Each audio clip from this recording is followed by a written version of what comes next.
তাণ্ডব যে তাণ্ডব করে ফেলবে। উৎসব একটা পারিবারিক ছবি, যেই সিনেমার ট্যাগলাইনই হচ্ছে পরিবার ছাড়া দেখা নিষেধ।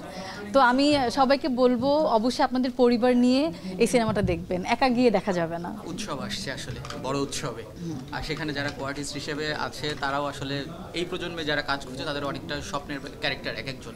আর সেই জায়গা থেকে আপনার দৃষ্টিভঙ্গি কেমন ছিল, কাজের এক্সপিরিয়েন্স কেমন ছিল, যদি একটু ছোট করে জানতে চাই উৎসব নিয়ে। আচ্ছা, উৎসব এই ঈদেই সিনেমা হলে আসছে, আমার দ্বিতীয় সিনেমা।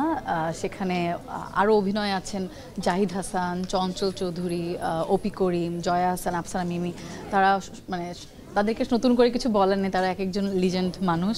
তো তাদের মাঝখানে আমি উৎসবে একটা চরিত্র করার সুযোগ পেয়েছি। আর যেই চরিত্রটাকে ঘিরেই আসলে পুরো বলবো যে উৎসবের কাহিনী। তো আমি করেছি বেসিক্যালি আফসানা মিমির ছোটবেলা। সো আমার বড়বেলা হচ্ছে আফসানা মিমি, আমার অনেক পছন্দের একজন। হ্যাঁ, আমার অনেক পছন্দের একজন আফসানা মিমি। তো আমারও ভালো লাগছে যে তার ছোটবেলার চরিত্র আমি করেছি।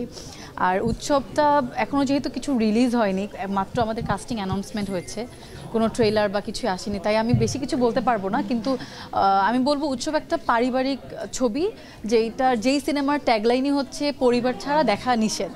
তো আমি সবাইকে বলবো অবশ্যই আপনাদের পরিবার নিয়ে এই সিনেমাটা দেখবেন, একা গিয়ে দেখা যাবে না।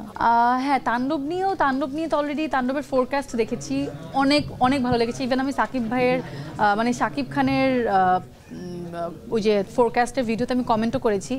আমার কাছে খুবই মানে ওনাকে যত দেখছি ততই মনে হচ্ছে যে সে নিজেকে বারবার চেঞ্জ করে, নিজেকে ভেঙে নতুন একটা জায়গায় সে নিয়ে যাচ্ছে নিজেকে। তো তাণ্ডব আশা করছি, এটা তো আসলে নতুন করে বলার কিছু নেই, তাণ্ডব করে ফেলবে। সাথে আমি চাই উৎসবও আসলে সবার ঘরে ঘরে যাক, সবাই উৎসবটা দেখুক, সবার মুখে মুখে যেন উৎসব থাকে। তো ঈদে আসলে শুধু তাণ্ডব উৎসব ছাড়াও নীলচক্র আসছে, ইনসাফ আসছে, আরও বেশ কয়েকটা সিনেমা আসছে, টগর আসছে। তো এগুলো সবাই দেখবে। বাংলা সিনেমা যেহেতু বলা যায় যে সুদিন ফিরে আসছে, তো বাংলা সিনেমা আমাদের সবাই আমাদের যদি সাপোর্ট করা উচিত। আমরা যদি বাংলা সিনেমাকে সাপোর্ট না করি তাহলে হচ্ছে যে আসলে পিছিয়ে যাবে।